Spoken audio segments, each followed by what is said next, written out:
ګرانو هیوادوالو سلامونه او نیکې هیلې مې ومنئ.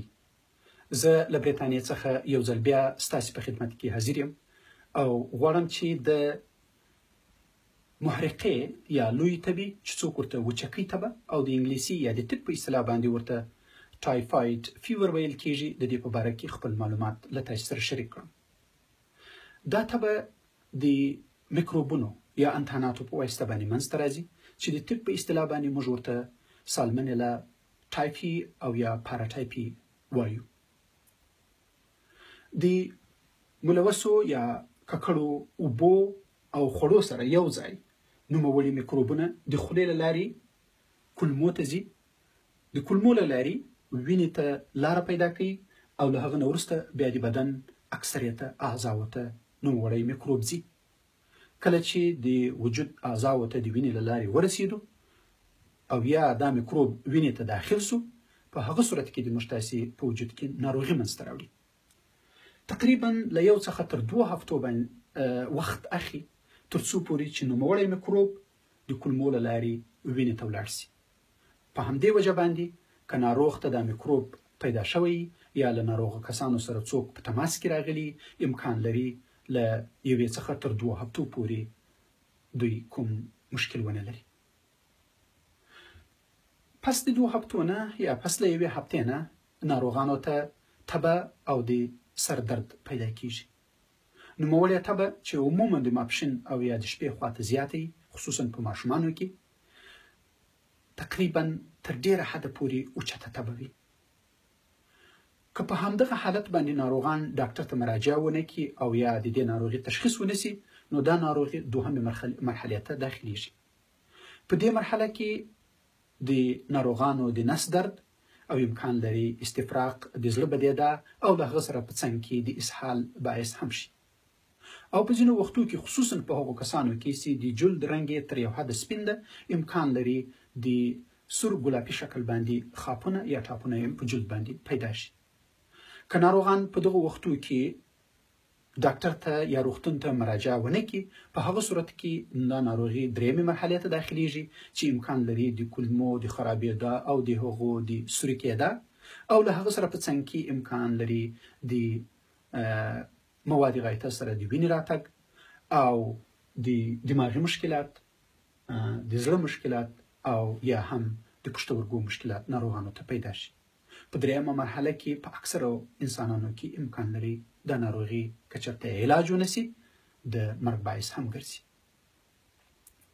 کله چې ناروغان روغتون ته راسي، په غربي نړۍ کې تقریبا دا ناروغي تر ډیره حده له منځه تللې ده. موږ د نوموړي ناروغانو څخه دغه پوښتنه کوو چې تاسو له کومو هیوادو ته تللي یاست، سفر هم کړی دی. د هغه مطابق یا موږ د دې ناروغۍ په باره کې فکر کوو او مخکې دې نه چې موږ د میکروب په معایناتو کې پیدا کړو، موږ د دې ناروغانو علاج کوو، شروع کوو. په همدغه شکل باندې نوموړې ناروغي په افغانستان او ورسره په څنګلورو هیوادو کې تشخیص کیږي او تداوی کیږي. متاسفانه لویه تبه یا محرقه زموږ تاسې په هیوادونو کې ډیره زیاته ده او زموږ تاسې په شکل هیوادونو کې په ډیرو کسانو کې د مرګ باعث هم ګرځي. دا په مکمل شکل د تداوی وړ ده.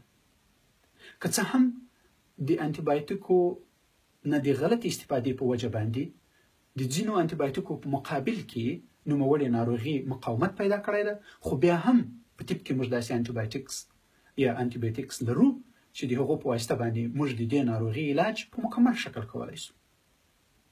یعنې هغه نوموړي اعراض چې ذکر کړل، که دغه ناروغانو ته پیدا شي باید زر تر زره ډاکټر ته ځان ورسوي. کله چې ناروغان راسي، موږ د ناروغانو څخه د دې په باره کې معلومات اخلو. موږ وایو چې چېرته سفر کړی، څه خوړلي دي، له چا سره په تماس کې راغلي یاست. د هغه نه وروسته د دې ناروغانو معاینات کوو، د نس معاینات یې کوو، وجود یې ګورو او له هغه څخه پس د وینې او د مواد غایطه او د بولې معاینات کوو، دا لابراتوار ته لیږو او په دغه کې موږ د میکروبو پیدا کولو هڅه کوو. که څه هم د ناروغ څخه د هغه د تاریخچې اخیستلو یا د معایناتو په واسطه باندې موږ کولای شو چې تر ډیره حده د دې ناروغي تشخیص وکړو او تداوی یې فورا شروع کوو مخکې د نه چې د وینې معاینات موږ ته راورسیږي. خو په ځینو وختونو کې د وینې د مواد غایطه او د بولو معاینات امکان لري تر 80% پورې موثر وي. په 10% یا 15% ناروغانو کې موږ که څه هم د دې ناروغي تداوی وکړو خو موږ ته نوموړی میکروب په لاس نه راځي د معایناتو له لارې. نو زما توصیه به دا وي که نوموړي اعراض هر چاته پیدا سول باید تر روغتون او تر ډاکټر پورې مراجعه وکړي او هغه ته ځان ورسوي. څنګه کولای شو چې موږ تاسې له دې ناروغي څخه ځان خلاص کړو؟ 2 قسمه هدایت دي. هغه کسان چې په افغانستان کې اوسېږي متاسفانه دا ناروغي د ملوثو اوبو او د خوړو په واسطه باندې له یو انسان څخه و بل انسان ته سرایت کوي، یعنی دا یو ساري ناروغي ده او د مواد غایطه او د بولو په واسطه باندې انسانان دا میکروب بهر له ځان نه باسي. کله چې د موږ تاسې خواړه او یا هم اوبه له هغو موادو سره په تماس کې راسي، خصوصا مثلا انسان تشناب ته ولاړ سي، هغلته په دې ناروغي باندې اخته او یا هم له دې ناروغ سره په تماس کې راسي یا له دې میکروب سره په تماس کې راسي او بهر راځي، لاسونه پرې نه مینځي او هغه سره بیا ډوډۍ وخوري یا اوبه وڅښي، په دغه صورت باندې دا ناروغي د دوی وجود ته ځي.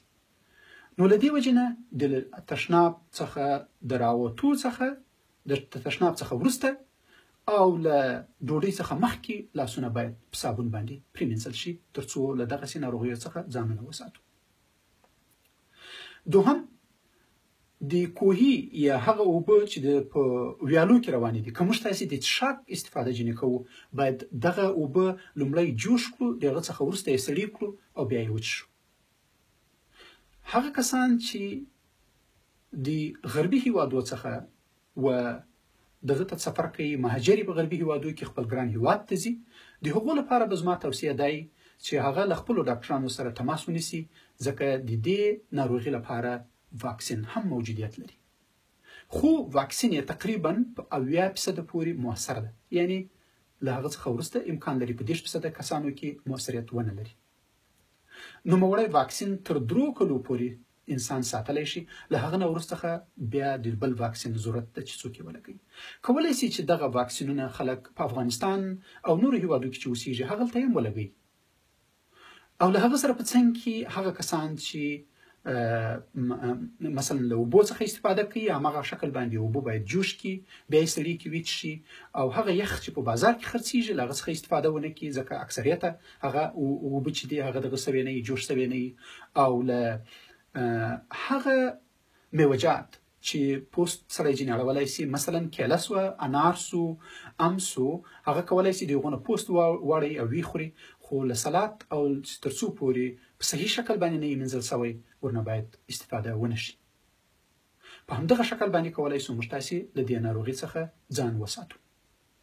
خدای دې وکړي چې دغه معلومات د تاسو لپاره مفید وي او که نور معلومات خصوصا د دې ناروغي په باره کې د چا ورته ضرورت وو کولی سو چې د ټولنیزو رسنیو له لارې سره تماس ونیسو. په خدای مسپارم.